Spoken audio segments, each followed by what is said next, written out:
Dragii noștri, astăzi, într-o zi caniculară, din drag și respect pentru voi, suntem în studioul la Fero.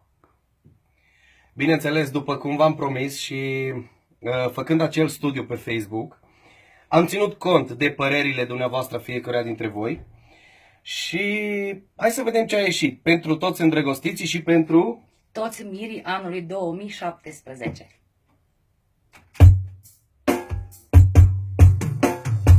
Iubirea ta e o comoară, iubirea ta e piatră rară, ca o ploaie de vară, când o simți prima oară.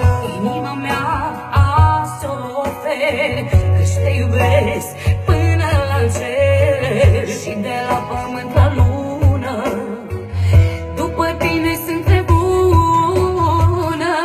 Amândoi prin vânt și plâng, amândoi și prin război, numai noi, numai noi, fără griji, fără nevoi.